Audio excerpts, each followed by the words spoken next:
automation? Yeah. That doesn't mean that their jobs will disappear. This doesn't mean wholesale a quarter of the population out of work, but it means that each of those workers will confront substantial change and perhaps temporary job loss, all kinds of challenges, and maybe the need to completely retrain. So it's that ongoing change that is, so the measure's really, I think, about disruptive change in workers' lives. It certainly seems to fit under the eligibility requirement if we make it a little more specific. I represent Las Vegas, where it's all about service industry. And you would think you need people to perform those jobs, but that's not the case. You're moving to robots, you're moving to automated luggage systems, all sorts of things are in automation, artificial intelligence are affecting even the hospitality industry. Yeah, this is one of the things that's come into focus in just the last few years, that accommodations, hotel, restaurant could be much more exposed than we think. Ideally, this will lead to better jobs for some of these people, but there's no doubt that there will be a lot of transition and dislocation. We should try and get ahead of some of that. I also noticed you mentioned that the districts where you see this most affected are small towns, the heartland, and rural America.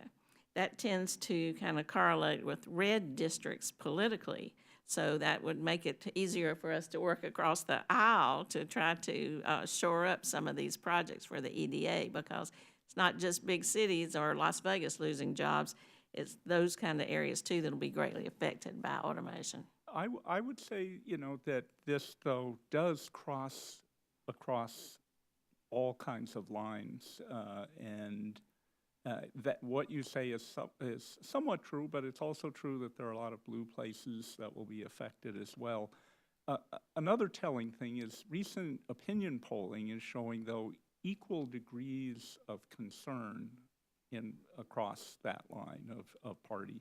I think this is something that's affecting a lot of people in a lot of places. I think this is something they're talking about over dinner at night. It's something that's just on the radar of communities out there.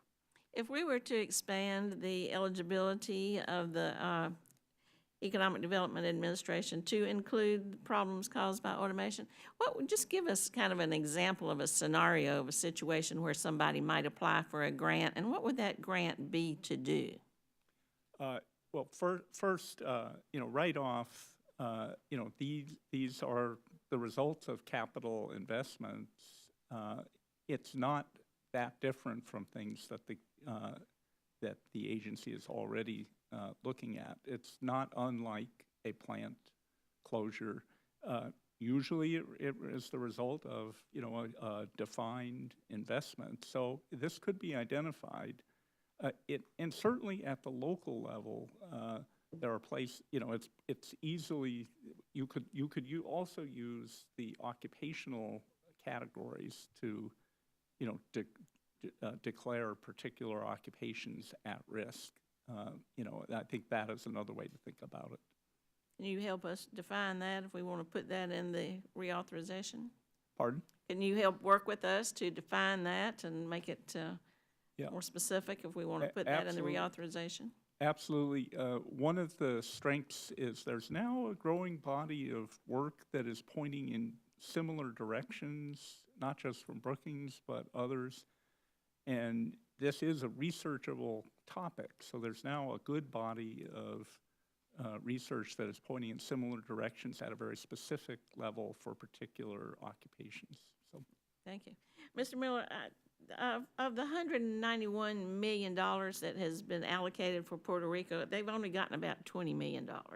Can you address that? Do you see some of the problems that we might be able to identify with getting the money out? Is it with staffing? Is it with the application process? Red tape, lack of knowledge? Would you explain that, and how can we improve it? So I think there are a couple of things. One is,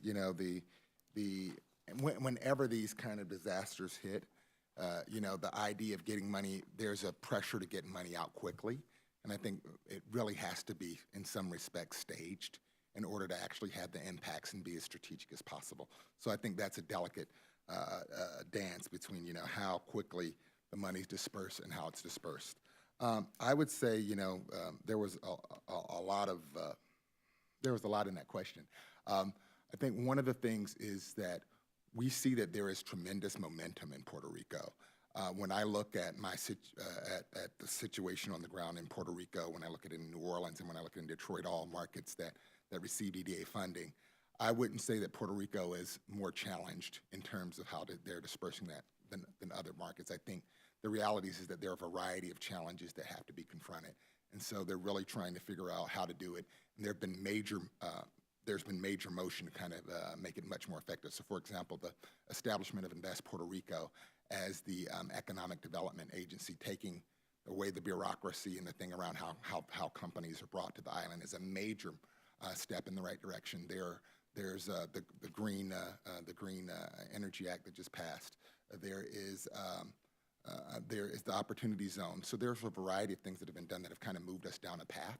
But I think it's an ongoing relationship development to try and figure out how to get the money. And one of the things that's really important about the EDA is that the EDA's dollars are very targeted, very specific. So we're going through these processes to get monies from a variety of federal pools. But the EDA has historically, in my experience, has been one of the most effective at getting the money out and actually making sure that it's very targeted. It never seems to be quite enough to get all the way to where you want to go, but it's enough to kind of get the momentum moving and actually incentivize and encourage the private sector to add additional dollars to projects. Thank you. Mr. Okay. Ms. Cologne?